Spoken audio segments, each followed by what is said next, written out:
on the program. Karthik Kumar is fund manager at Axis Mutual Fund.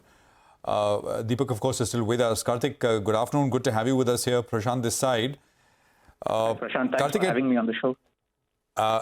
Talk to us a little bit about, the funds that you manage and, how much of it is, is it, I think a lot of it is on the ETF side, on the passive side, but there is some active fund management as well. Just run us through what you do at Axis.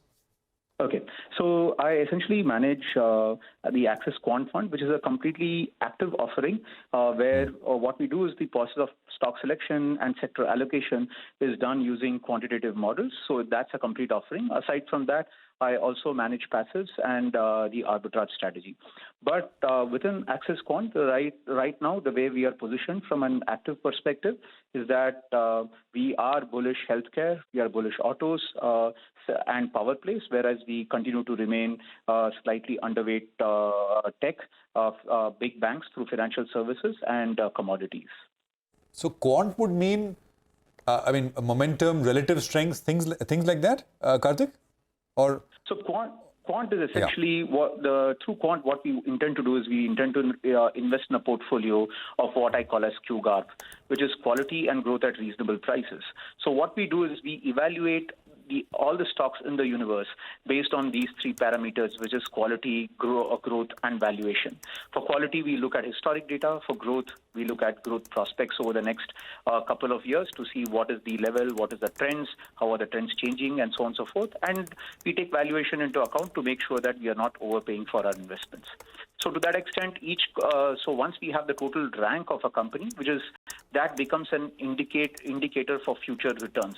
Higher the rank, higher the expected returns, and that has a say in what is the weight of the stock in the portfolio. Obviously, we combine it with other risk parameters that ensure that the portfolio risk remains within constraints, but this is largely how we manage the portfolio. At the end of the day, it has strong fundamental roots because what we want to do is quality and growth at reasonable prices, which even a traditional fundamental manager can aspire to, except that we are doing it through a rule-based approach.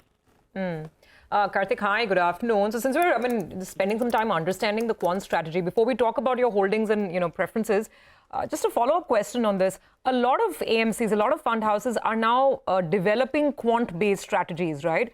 So what would you say is the differentiator? Like you mentioned, quality and growth at reasonable price. How would that sort of, be different from, let's say, what else is on offer? And how do you see investors sort of reacting to quant strategies over the traditional, active management strategies that one has? Okay, great questions.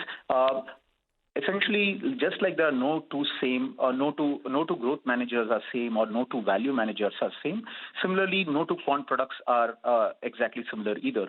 So while designing the quant process, that is where the input of the research team comes into play.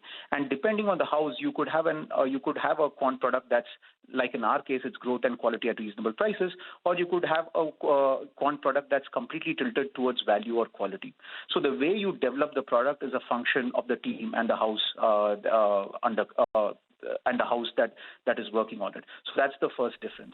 Second, with regards to, and that will have repercussion on how those portfolios come together and what points they work and what points they don't. So that has an impact on the portfolio cycle itself.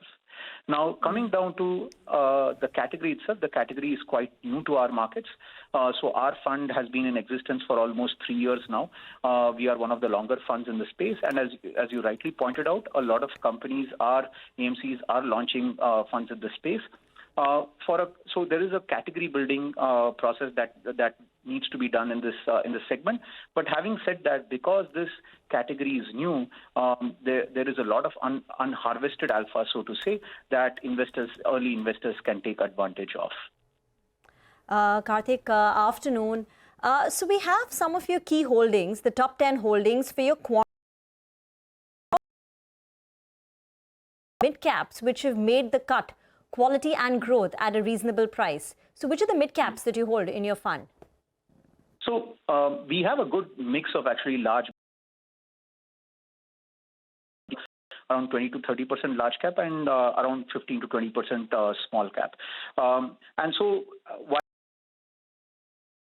I can't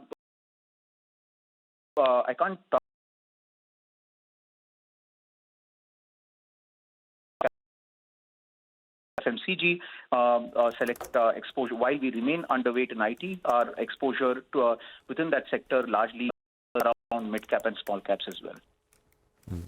Deepak, you run a Things up, and if you could hear the other guest there, Deepak was talking about factor-based investing, right? So a lot of these strategies are actually on the passive side, smart beta strategies, right? You combine a quality with a momentum or with a low volatility, etc. You combine different factors, and now the exchanges have created lots of indices along these lines, these strategies, and then you have sort of funds on them. So how does so there's passives on one side, and you do manage a lot of passive funds at Axis as well.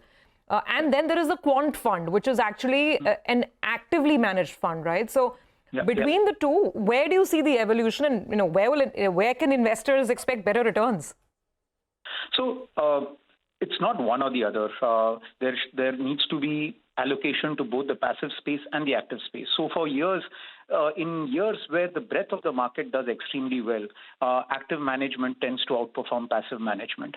Passive management typically, given that the weights are skewed in favor of the market cap, passive funds do well when the market moves are concentrated in a few set of stocks, like what you're seeing in developed world today. But whereas in our case this year, where the breadth of the market is doing well, active funds tend to do well in such a setup. Okay, so finally then leave us with some of the top, sectoral preferences that you have at this point. I know you can't get into stocks, but at least top of mind, the 2 or 3 themes that you're most bullish on for the next, say, 12 months or so. We continue to remain bullish pharma. And within autos, we remain bullish on two-wheeler plays and auto ancillaries. We also continue to remain bullish on power plays. And lastly, on FMCG, there are select names where they are able to drive better volumes than their competitors. So we remain selectively bullish on FMCG plays as well. The areas where we remain bearish are tech. We still continue to have have less exposure to the large banks, and we stay light on metals and minings as well. Okay. All right, Karthik, good having you on the show today. Thank you very much.